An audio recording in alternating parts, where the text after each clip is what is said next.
Hi, welcome. My name is Andrew Garside. I'm one of the senior brokers here at Caleb & Brown, the cryptocurrency brokerage. And I'm here today with Olivia Long. How are you going? Hi. Yeah, great, thank you. Great to be here. Good to have you. So Olivia's here from SMSFAI. Do you mind giving us a little bit of an intro into the business? Absolutely. So SMSFAI is a specialist SMSF administration firm. So we help people establish and run self-managed super funds. We combine the best of AI or technology with personalised service to handhold people through the joys of running a self-managed super fund. Perfect. Awesome. So look, we're here today to learn more about the business, learn more about cryptocurrency and self-managed super fund.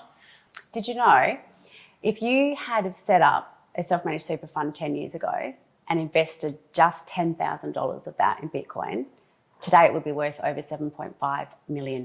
Wow. Wow. If you had set up a self-managed fund just 5 years ago and invested 10 grand in Bitcoin, today it will be worth over $1.8 million. Wow. So, but if you want to go even one better, I'm going to talk through a way to actually sell that Bitcoin entirely tax-free. Amazing. Amazing. Well, I also take the opportunity as well. We have a special offer which we'll disclose towards the end of the video.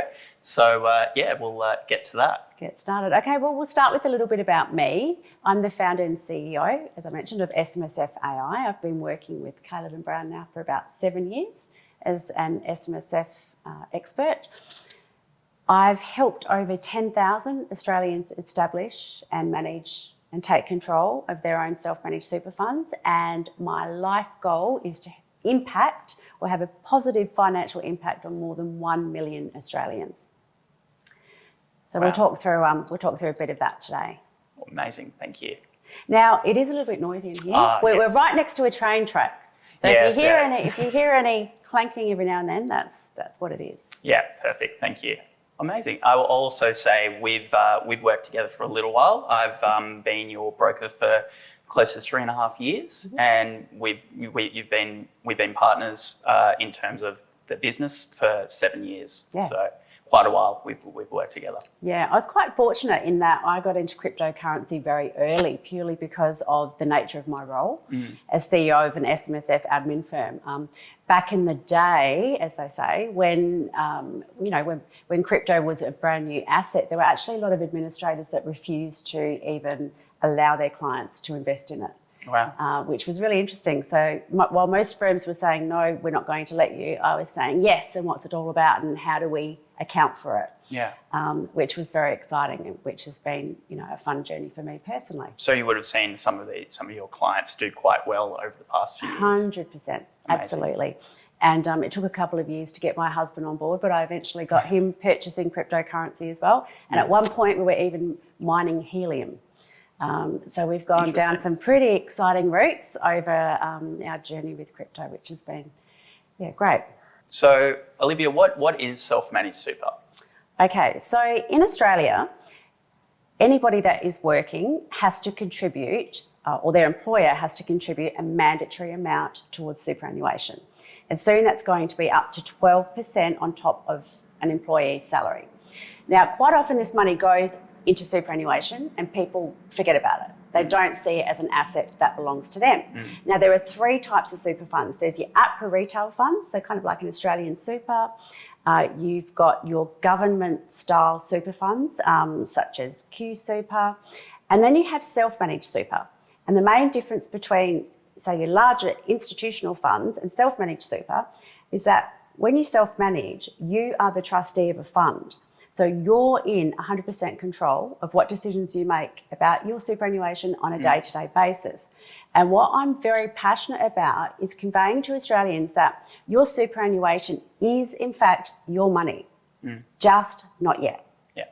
That's the part that they don't get. It is your money. For many Australians, actually, it's the single largest asset that they actually have after the family home.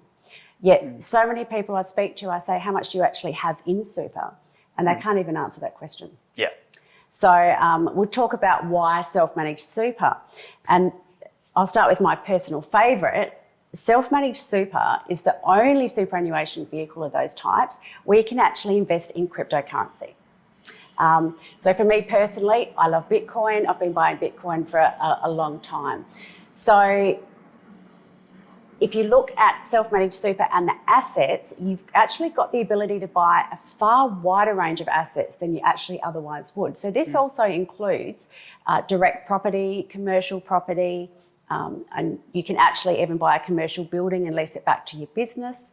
I've seen people buy caravans, you can buy apartments and put them on Airbnb. Wherever you feel your money is going to be best invested to make the most of your financial future, you can decide where to spend it and how to implement it. What about art? Is that another? So art, yes, it gets dangerous now. It used to be a lot easier than it is now, but you can actually invest in collectibles, but there are very strict terms about how to do that for good reason. Yeah. So the key benefit for me is being able to invest in assets that you can't in other types of super vehicles.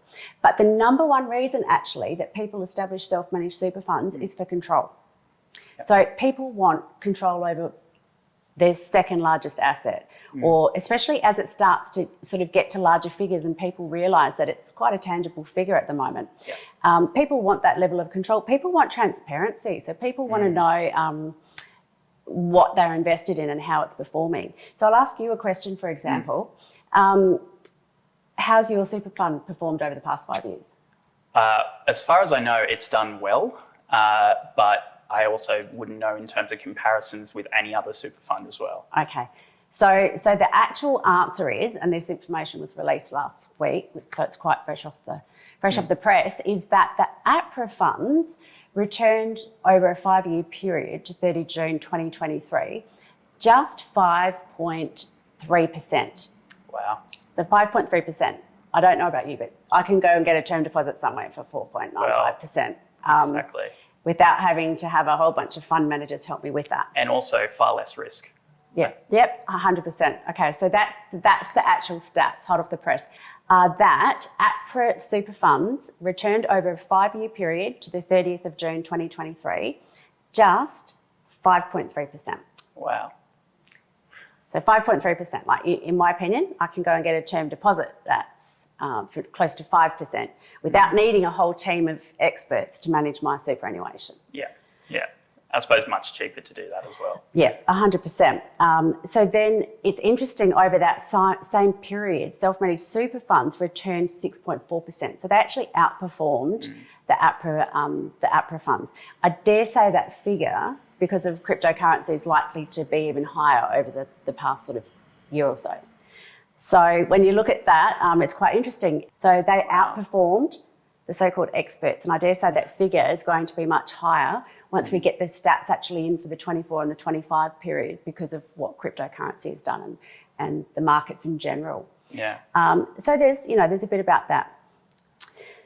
So with self-managed super, the thing is, over the years, a lot of people tend to be talked out of them. They're too complex, they're too hard to administer, they're too difficult to run. And the fact is, they are difficult. There's a lot of legislation that governs the rules and what you can and cannot do. And it's not easy and it's not for everyone. But there are experts out there who have designed their whole services around hand-holding people on that journey. Just like you hand-hold people through buying crypto, deciding how to invest and actually how to do it. So that's a bit about what we're about. So if we talk about then, I suppose the $1 million question that we see is, how much does a person need to establish a self-managed That's super always fund? something I always wonder. Do I need to have a few $1 million to make it worthwhile having an SMSF? Yeah. Now, so a bit of a tip here. In Australia, the reason most people tend to say you need around 500,000 to start an SMSF is because of ASIC and because of basically professional indemnity insurance. So advisors are basically, it's recommended across dealer groups that for a client to have an SMSF, they really need a starting balance of around 500,000 or so. Now, interestingly, the Self-Managed Super Fund Association put out some research recently in conjunction with Adelaide Uni that shows that actually $200,000 could be a much more viable starting point for someone. Now, they base $200,000 though based on the cost of running a fund. Now, I'm going to ask you a question. Sure. How much do you pay to have your super managed every year? It's a good question, and I would need to check. I wouldn't know off the top of my head. Yeah, okay. It's a question that not one person I speak to can actually answer. So everyone's concerned about this cost to run this so-called self-managed super fund, yet no one can tell me what they're paying the experts to get them 5.3%. Yeah. Okay, so on that basis, I'll let you know, to run an SMSF's anywhere from around 2,500 to say 4,500 for a full service broker to give you, absolutely everything. So it's quite cheap. And if you and the other parties, an SMSF can actually have up to 6 members. Though often we see sort of husband and wife, so at least 2 members in the fund, and the cost remains the same. Yeah. So you can actually split the cost between the members in the fund. So if everyone's going to compare whether or not self-managed super is appropriate for you based on cost, I think have a think about what your costs actually are and do some comparisons there. But the other thing to think about is no one talks about self-managed super as being a better option because you can get a better return.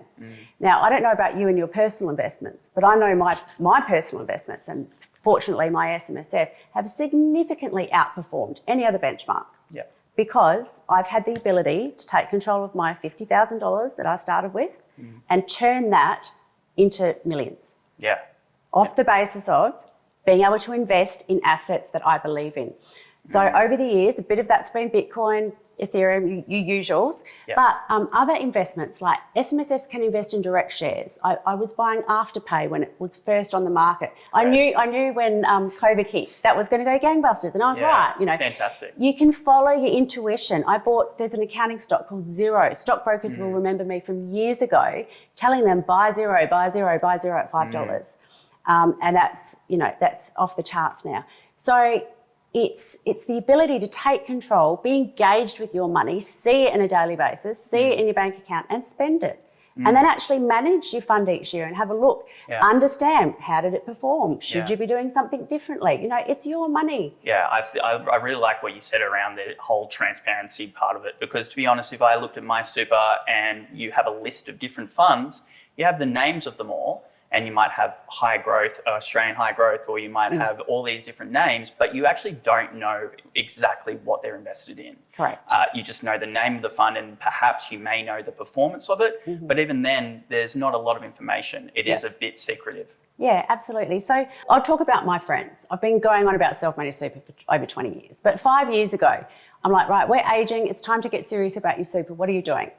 Now, if they had actually done what they wanted to do and spent the time to set up their self-managed funds and look at their investments, if they had put just $10,000 of their super into, say, Bitcoin, today it would be worth $1.8 million. Wow. Now, that's just huge. And even better, we're going to explain to you in a minute how they can actually eventually sell that entirely tax-free.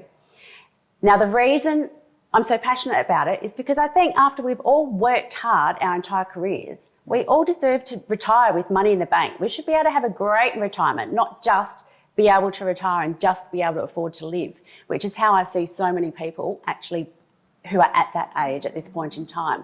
Good old cost of living crisis, right? Yeah. It's really sad. And so here's the absolute kicker about self-managed super, right? If you buy an asset, whether it be crypto or direct property, because I have a lot of clients that love property. I love property also. Got to hedge your bets. If you buy property in your self-managed super fund while you're in accumulation mode, that's where you're contributing to your super and you're building it up. If you hold it until you retire, with a self-managed fund, you can convert your account from an accumulation account into a pension fund, and basically thereafter, any income earned on those investments, so any rent from your property or any capital gains, tax we're talking, so if you decide to sell the property, sell your Bitcoin, is entirely tax-free. Wow. So entirely tax-free. And there's a reason you don't see that thrown around everywhere. I think not everybody likes selling the fact that you can set up a super fund and sell assets eventually tax-free.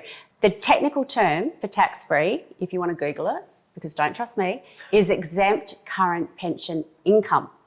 Now, I don't know about you, but I don't see people rushing out to go see an exempt current pension income seminar or webinar. No. And if someone was spruiking it, no one would even know what they were saying. I've never heard of it before. Yeah, I didn't many even people realise that was haven't. a thing. Why is that a secret? It's one of the biggest benefits of super. It's one of the biggest benefits of helping Australians prepare for their retirement. It's like, so it goes down to, and I'm not giving advice here, but if you're going to buy a property in your personal name or buy it inside a super, which one's going to give you the better outcome when you get to the point where you're ready to sell it from a taxable overall position? Yeah. Well, at the end of the day, as you said, you've worked so hard your whole life. You don't want to leave any sort of money off the table. You want to try and make as much as you can. Absolutely. And you certainly don't want to be taxed more than what you need to be. 100%. And look, even when in accumulation mode, self-managed super funds are taxed on income at just 15%, and capital gains are actually reduced to a 10% for assets held longer than 12 months anyway. So again, SMSFs or self-managed funds are the single most tax-effective vehicle in Australia. Now, one of the final reasons why I love them so much is being a business owner. Any assets that you actually hold in your super are actually protected from your creditors if something goes wrong in your business and ends up winding up. So that's nice for me, having that safety net sitting there outside of what I'm actually doing. But also a self-managed super fund is a vehicle that you can create and establish as a legacy. So I'm passionate about this because at the moment my 15-year-old son has just got his first job and he's starting to put away money into super, and of course it's going into the self-managed fund. And I'm buying crypto with it, as you do, hoping for his future. But when I eventually pass, any money that I've accumulated or wealth in that vehicle, I can use strategies only available in self-managed super funds to preserve it in the fund and pass it down to my children and their children and their children in the most tax-effective manner. Yeah. So I'm actually not just creating a legacy for me, I'm creating a vehicle that's going to last for generation after generation. Yeah, so you've worked hard, but also your hard work is going to benefit future generations, and that's amazing. Yeah, 100%. That's why I'm taking it from 10,000 Australians to 1 million, because it's going to have this mushroom effect. Hopefully you learn about self-managed super, you'll teach your kids about self-managed super, and it will continue. Yeah. So the sector itself continues to grow in popularity. Last year it hit over $1 trillion invested in self-managed super. And interestingly, the most recent stats show that 30% of new fund establishments are coming from people under the age of 45. Now, I love that because when I first started 20 years ago in this industry, the only people setting up retirement funds or self-managed funds were aged 60 or 65. I don't know if you've seen all the DIY super material with all your aging, the aging generation, you're perfect for a self-managed super fund. Again, they're basing it on cost. So now that people, I'll talk quickly about how to set up a fund, and here's my number one tip. Okay, it can be really hard. Go and do it on your own. You'll need a lawyer, a tax agent, an accountant, a actuary, and the list will go on, right? Or you can just go to an SMSF specialist, they'll do everything for you. But most importantly, they can have a new fund set up for you within 24 hours. Wow. And that's generally what I do for my clients. It's quick, it's easy, it's simple because we've been doing it for 21 years and we've got the process down pat. Not to mention, I'm sure it's cheaper as well, rather than hiring each of those separate parties. Way cheaper, way cheaper. The other side is, you can deal with an SMSF specialist for the admin part, or you can go it alone and then take all your documents to an accountant at the end of the year.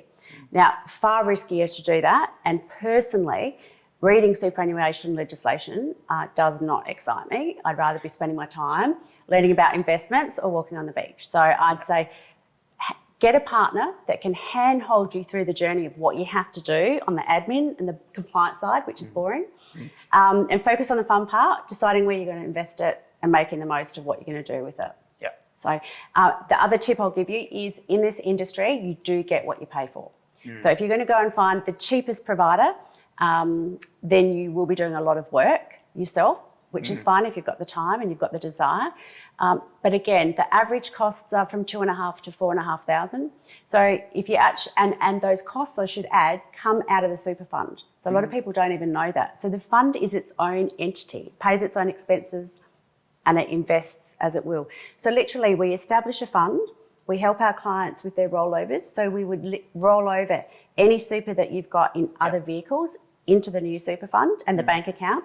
And then as trustee of the fund, you have control of that money. You need to sit down and decide, and actually we'll give you a template for an investment strategy. Amazing. How are you going to invest that money? Right, yeah. Well, and it's at that point, everyone kind of deer in the headlights, a bit different. once it's there and you've got your money ready to spend. Yeah. People are actually really focused and excited, and they feel empowered. I love that. Definitely. I know for me personally, if I'm making the decisions, you feel much more empowered and you feel much more excited by what you're doing. And you also pay a lot more attention to it as well. You pay much more attention to the market, what the economy is doing. And also at the end of the day, when you get paid, you get that portion just taken out of your income. Sometimes you don't even keep track of it. And that also helps you keep track of that too. Yep. Amazing. 100%. Awesome. So that's probably it for Bean and Super. I'll talk a bit about the special offer that we've got at the end, if you like. Yeah. And maybe you can tell us a little bit about, all these people have got money now in their bank accounts ready to go. Yeah, sure. What next? So once you've got the money, then you can decide how you want to invest that. And I suppose that's when Caitlin Brown comes in then. So if you have a client that says, I would love to get some exposure to some form of cryptocurrency, then you essentially point them into our direction, Caitlin Brown. Yep. Excellent. All of my friends, they were like, I know I want to buy Bitcoin. I just don't know where to get started. It's too hard. And they've heard about people losing their ledgers and, disaster stories. So, why should they come to someone like you? Well, you've sort of hit the nail on the head. I think cryptocurrency is still a relatively new asset. I mean, it's been around for quite a while. It has so much money within the market right now, and it's certainly here to stay.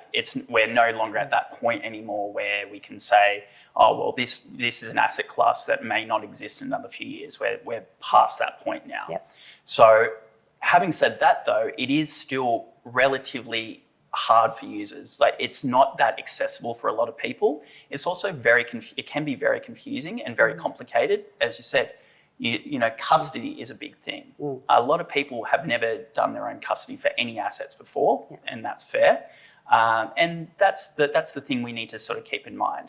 You quite often need someone to hold your hand, and that's where Caitlin Brown comes in. You can choose to go to an exchange and do it yourself, but at the end of the day, you will not get the same degree of service or someone there to help you as you would using a broker like Caitlin Brown. And I should point out and interrupt you, is that with self-managed super funds, it actually is a requirement that you deal with a reputable provider that can provide the appropriate documentation, etc., that you need to satisfy the audit. So you need a broker that's registered with AUSTRAC, and you need someone that can provide you the evidence you're going to need to satisfy that annual audit. Yeah, very true. So look, as you said, we have all the required licenses as a broker in Australia. But to give you a bit of an understanding how Caitlin Brown works, we are a white glove service. So we are a brokerage that we have. When you sign up with Caitlin Brown, you have your own broker, and then we are able to offer personalised service. So much the same as what you were saying, you can choose to pay less, and then you go and use someone that you don't have that personalised service, you don't have people helping you. It's very much the same with us. So you, as a client of ours, we have the account set up, you have your personal broker allocated to you, and then it's literally this. You call and you have a phone call with your broker. We can go through portfolio construction, we can go through trading strategies, we can go through market updates, forecasts, all of that sort of thing. So at the end of the day as well, it's also something where if you're new to the industry or you're new to the asset class, where do you start? You don't know where to start. And also in terms of how do I weight my portfolio? Do I have just one asset or within cryptocurrency, or do I have 3? Do I have 20 different types of cryptocurrency in my portfolio?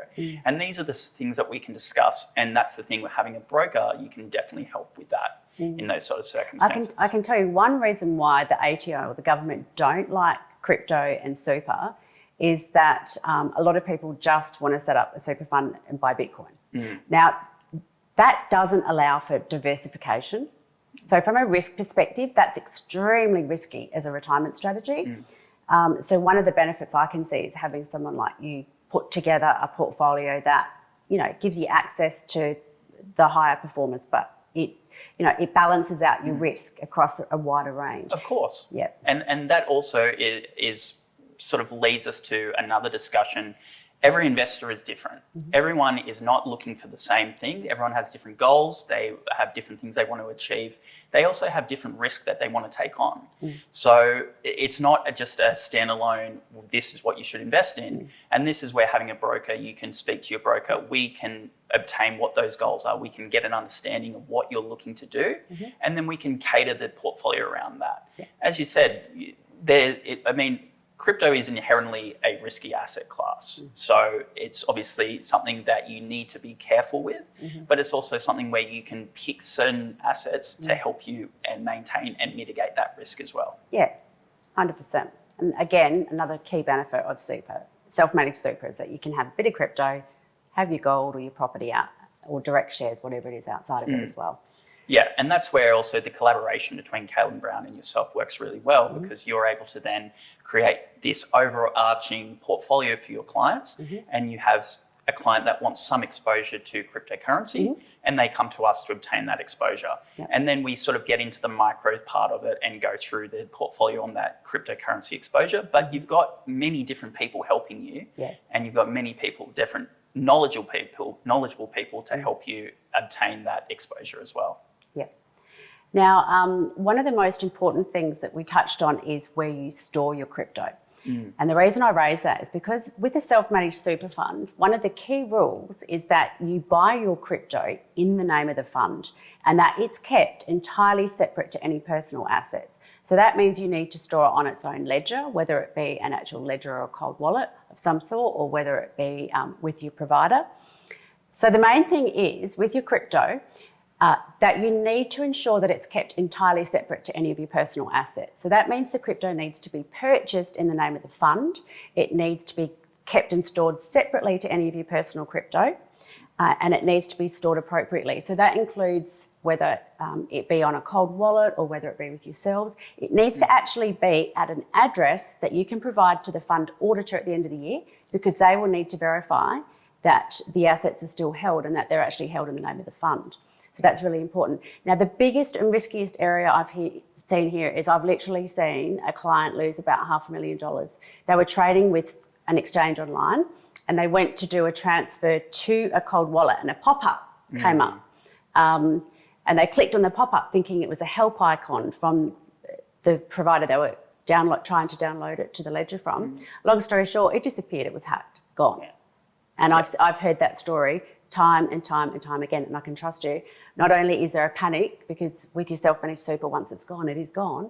But there's, to date, I haven't seen anybody be able to recover the crypto that they've actually lost. So I cannot stress highly enough, if you're going to invest your super and your retirement, your financial future in cryptocurrency, do it with someone that's reputable and do it with someone that can store it for you. And the nice thing as well is having a broker. If you get any of these phishing emails, or you're doing your own research and you see something that maybe looks very, very promising, you can come to your broker and you can speak to your broker and say, what do you think about XYZ?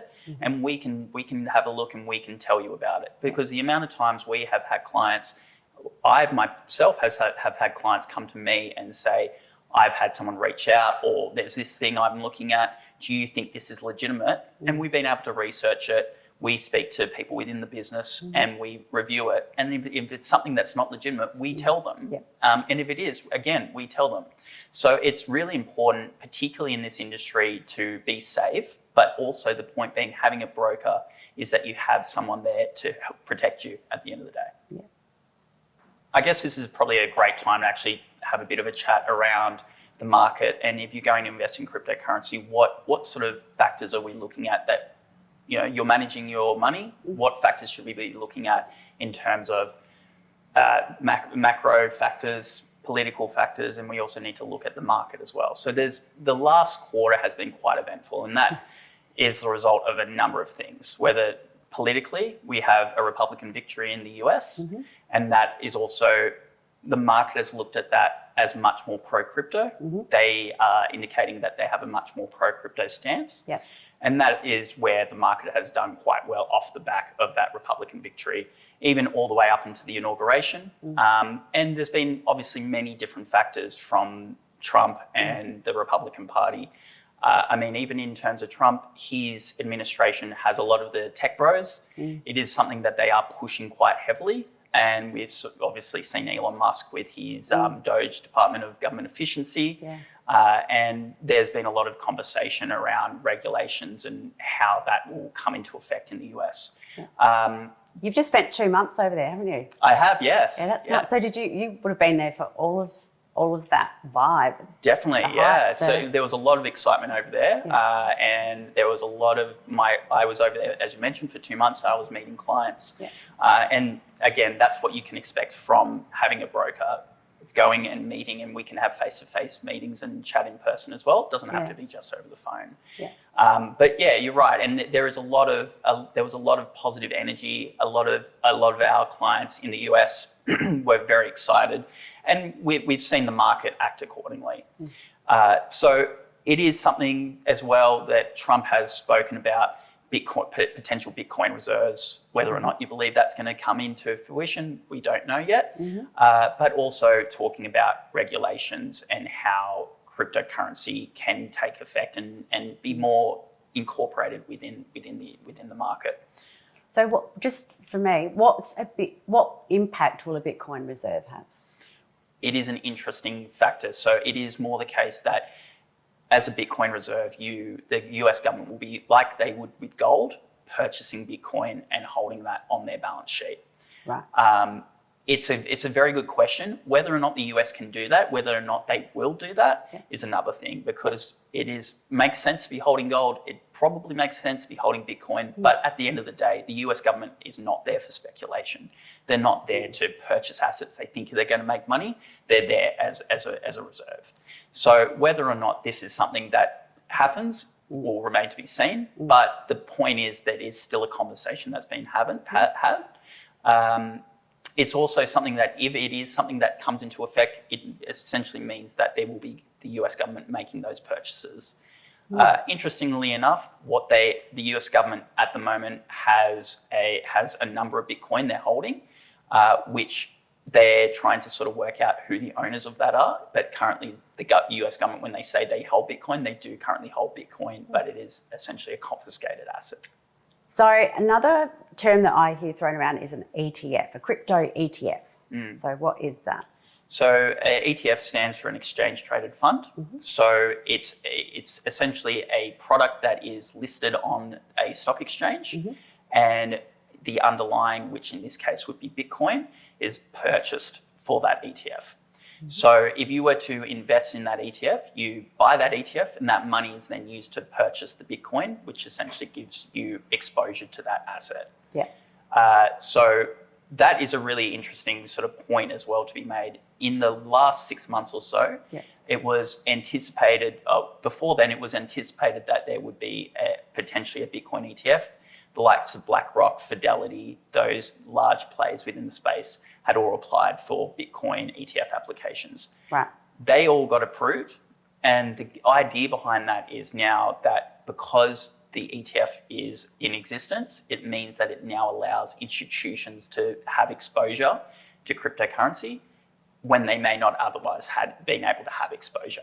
Right. So because there is a lack of regulations currently around crypto, a lot of these institutions, regardless if they think it's a good investment, regardless if they think it's going to make money, they haven't been able to make that purchase and get that exposure as an institution. Now with the ETF that's now been launched, they are able to gain that exposure. Right. So we have seen that there has been a rotation of money into Bitcoin or purchases of Bitcoin because of that ETF, and these institutions are buying, and we're seeing that flow from those ETF. That'd be a different type of, that would have a significant impact, I would think, if there's institutions buying Bitcoin. Definitely. How does that impact on the pricing and volumes and all of that? Well, that's the thing, and it's a really good question. If you have institutions like that have a lot more money to spend and a lot more consolidated funds to purchase that asset, you're going to see a lot more or a much higher demand of that asset. So obviously, if you see a higher demand, you see those purchases, it essentially means there's two things that we need to take into account. Firstly, it means that you're going to see that price appreciation because we're getting a higher demand. Whereas back before that, you would have only had retail investors. And yes, retail investors do make purchases and they do sell and they do day trading and all that sort of thing. And it does make a lot of volatility within that asset. What that means though, if you have institutions making that purchase, you then are going to see, hopefully see a price appreciation. As long as those purchases continue, we see that rotation of funds into Bitcoin. So that's the first thing. The second thing is potentially what that means is because you have institutions now buying that asset, you may find that there is much less volatility. And what I mean by that is retail investors can be quite emotional. At the end of the day, if they see something drop or they see the price drop, then they will be very quick to sell, not thinking, oh, maybe I need to hold this from a longer term perspective, or maybe I'll buy more because the price has dropped and I will improve my average acquisition price. You don't tend to see that quite as much. Whereas institutions, obviously, they're experts and they deal in large sums of money. They'll most likely do the opposite. So you'll see selling from retail, but you'll see institutional investors come in and say, this is a great price, we're going to improve our price and purchase there. So what that means then is that volatility, you're not going to see what's known as a drawdown, which means from the top to the bottom, how large is that difference between from the time that it's sold and to the point that it gets to the lowest point. So I think what we're going to see then is we will see much less volatility. The drawdowns won't be so severe. So that's also a benefit from it. Having said that though, it also means that if you're not already in Bitcoin or you're not already in those assets, it just means that you may not get the opportunity that you once did in terms of buying at a much lower price. And we saw that in the last cycle. We saw Bitcoin go very close from 70-odd thousand US dollars all the way to 15,000 US dollars or very close to that. So that gave a lot of people an opportunity, if they had missed out on those lower prices, to get in and make a lot more money. Whereas now I think we're going to see a softening of that volatility because of this institutional interest. And make no mistake, we are seeing institutional interest. And one of the factors of that as well is that we're seeing open interest increase. So that's been increasing over the last few months. And the reason that indicates to us that we're seeing a lot more institutional involvement. Funding rates have also changed, indicating that as well. So there's a lot of factors when it comes to institutional involvement, but these ETFs, to be clear, there was a Bitcoin ETF and an Ethereum ETF. Those have both been launched now. And as I said, you've got BlackRock and you've got Fidelity and you've got a lot of these players now having those ETFs trading on the stock exchange. So now because of that, we are seeing a lot more institutional involvement. And now we also, what we spoke about, and we see also the fact that we've seen a Republican victory and we've seen a much more pro-crypto stance, that can only be really beneficial for the market. Why would I buy a Bitcoin ETF and not just buy Bitcoin? Well, that's the thing. If you buy a Bitcoin ETF, you're also going to be paying for the management fee of that ETF. So you're going to be still paying for that. It also means that you're buying an ETF where it's listed on the stock exchange, which means that stock exchanges have a close and they have an open. Whereas Bitcoin, the market is just one perpetual market. It doesn't close. So I don't know if you're a night owl, but if you are up you never sleep. No, exactly. But if you don't sleep or you want to follow it and you see the market at 3 a.m. it drops, you're not going to be able to sell the ETF. It's closed. The market's closed. Whereas if you buy the Bitcoins specifically and you buy the underlying like that directly, then you at any stage can sell it if you need to or purchase more. And that's where, as a broker, we're a 24/7 service. It doesn't matter whether it's 3 a.m. your time or 3 a.m. our time, what have you. If you want to make a move, there will always be someone to help you make a move. I can vouch for that. I didn't know that about you guys years ago. I logged on at 4 a.m. when I start work and I thought, I'm going to trade. And someone actually answered me. I was like, there you go. It was brilliant. So we are a global business. We have clients all over the world. So it's not staff here staying up all night then? No, so I'll show you. I'm not up 24/7. But we do have staff in the US and we have staff in other places that facilitate that trading. So it doesn't mean that you have to swap who you email, you have to keep track of the time. It doesn't matter. If you have no idea what time it is in Australia, or even if you do, you just email us with your order, or you can use the online portal, and you can make a trade at any stage. So there's no blackout periods, and which is a lot of our clients really do appreciate, because as you know, crypto is very volatile and does tend to move very quickly. And when it moves, it moves. Yeah, 100%. What's your limitations? So look, we can't give financial advice. So what's financial advice? Financial advice would be specific to you. So if I was asking you, what is your goals? What are you wanting to achieve here? And knowing the amount of money that you have, all that sort of thing. So I can't say to you, you should buy, sell, or swap this particular asset. Yeah. What I can say though is we can provide our recommendations and act as a sounding board. Okay, so we talked about what we can both do. Let's have a discussion around what we can't do. And let's talk about, on the self-managed side, I can facilitate helping people establish a self-managed super fund under an execution-only basis. So that means if somebody decides they want to do it, they can come to me and I'll set one up. What I can't do is provide clients with direct financial advice on whether or not an SMSF is good for them. So a person or an individual can decide to go to a financial advisor and get personalised financial advice about whether or not a self-managed super fund is suitable for them. But the limitation there is that people should be aware of. There's, to my knowledge, not one financial advisor in Australia that is able to recommend on making an asset allocation towards cryptocurrency. Now, that may have changed, but I deal with a lot of the large dealer groups, and cryptocurrency just isn't a market that they play in yet. They're going to be forced to, and the ETFs is forcing some of that change to come about. So really people are sort of in a position where if you want to establish a fund and you know that you're confident that you're going to be able to do it with the right help to support you, then we can certainly facilitate that. But getting advice around whether or not it's good for you is something that's going to be a little bit trickier.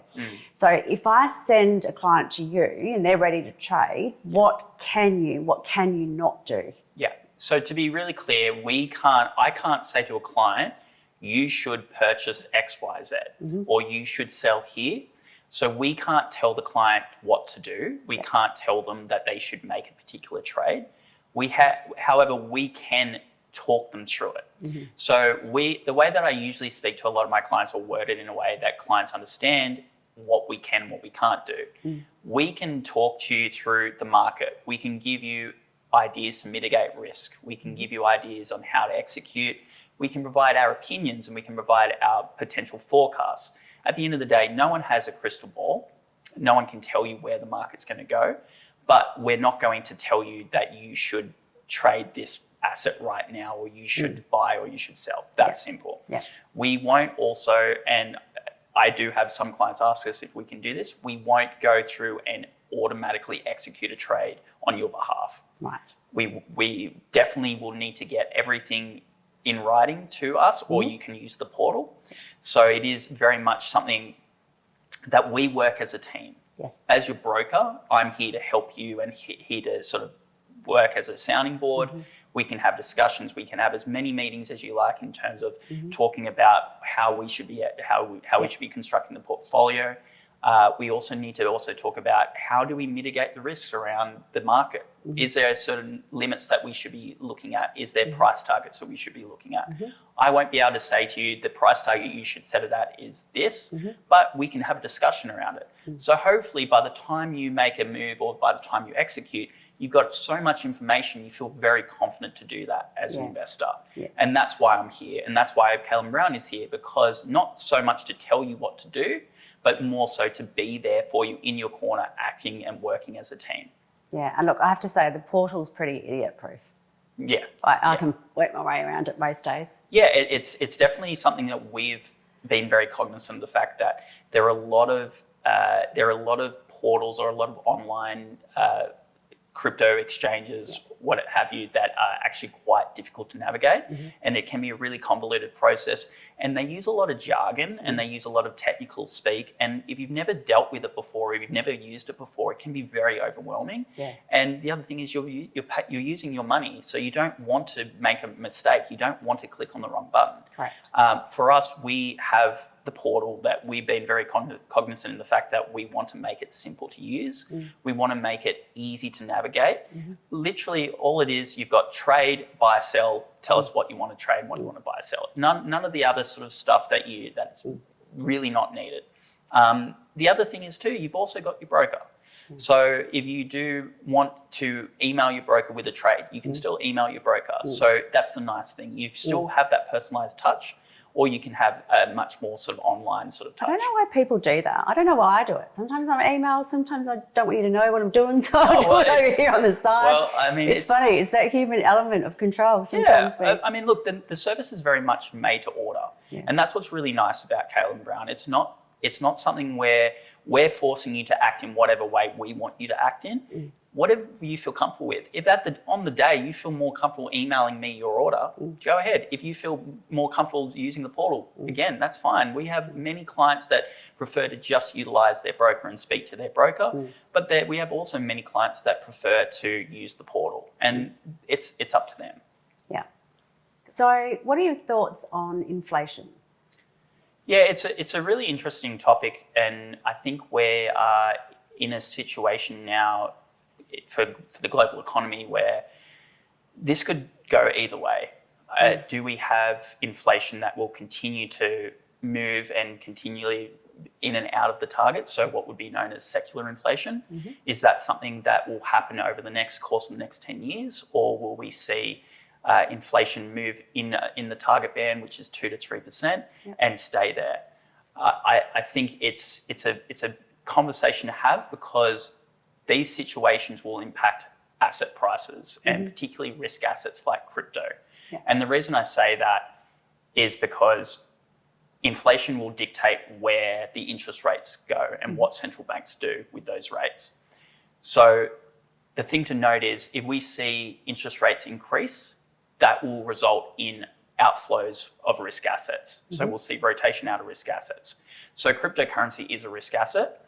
So if we see an increase in the interest rates from central banks, that will impact the market. And the other way as well, if we see that central banks decrease or move into a loosening strategy, and we see interest rates start to drop, then that's going to be beneficial for crypto markets and risk assets. We're going to see rotation money into that. And that's what sort of happened over COVID. And that's why we saw crypto do very well off the back of that, is because we saw a very aggressive move from central banks around the world, where they were loosening their rates and they were dropping rates very quickly to account for the lack of demand because of COVID. So that is why we saw a nice amount of money moving into the market. I mean, obviously there's other factors, and there's factors like quantitative easing, and we've seen more money sloshing around in the economy, and that will also impact asset prices as well. But that's the thing to note, and that's the thing we really need to keep on track of, and that's where one of the thematics we need to really note is that, where do we see interest rates going? Where do we see inflation going? Are we going to see it move higher? Are we going to see the central bank achieve, which it's looking like they are, the Fed is looking like they're going to achieve that soft landing, which they were really wanting to do. But we're still in the early stages. So I think we are at a point right now where we are seeing tariffs from Trump. We're seeing inflation in the US just recently moved up slightly higher. So it isn't just continually going down, it does move. And we do see a lot of uncertainty around the macro. So it's not really impacting US markets, and we've seen that. Obviously tariffs are going to be a major thing, and it's going to be something that will, again, impact markets. But it's almost like US markets or investors have ignored that right at this point. And that's something that we need to keep on track of, and we need to be paying attention to. And that's something where your broker will help you with that. yourself will help with as well. And it's something that you have a team that will essentially help you keep track of these things. Because make no mistake, interest rates do impact markets. Well, thanks so much, Olivia, for your thoughts today and the discussion. But before we wrap up, I just wanted to sort of get an understanding. Is there any other final thoughts that you might have? Okay, so self-managed super funds are the most tax-effective vehicle in Australia. There's no point making all that money only to have to pay half of it away in tax. So that's pretty simple. They're also the most flexible superannuation vehicle. They're the only vehicle that you can buy crypto in. The flexibility that SMSFs provide is absolutely amazing. If you're thinking about taking control of your super, now's the time. Simple. There's never any right time to do it. The sooner the better, in my opinion. Today we do have a special offer for Caleb and Brown clients. That is, we will provide a free SMSF setup for anybody that wants to establish a self-managed super fund before the end of March 2025. So that's a nice little call to action to get people moving. Yeah. As I said, there's no better way to take control of your financial future than to get started with your superannuation. So I'll be expecting you'll take us up on that offer. Oh, definitely. Yeah. Definitely, for sure. 100%, I know. Though self-managed super, it really is the way to go. It's fantastic. Okay, awesome. Thank you for that. So where do we go if we want to continue with that? Okay, there should be a link below. Click on the link which will take you to our landing page. On the landing page, you'll find a free ebook on how to buy crypto with your super, which I've written and made available there. And follow the links through. You can get a free consultation to talk about your personal situation and where you'd like to go from here. Amazing. Thank you so much. You're welcome.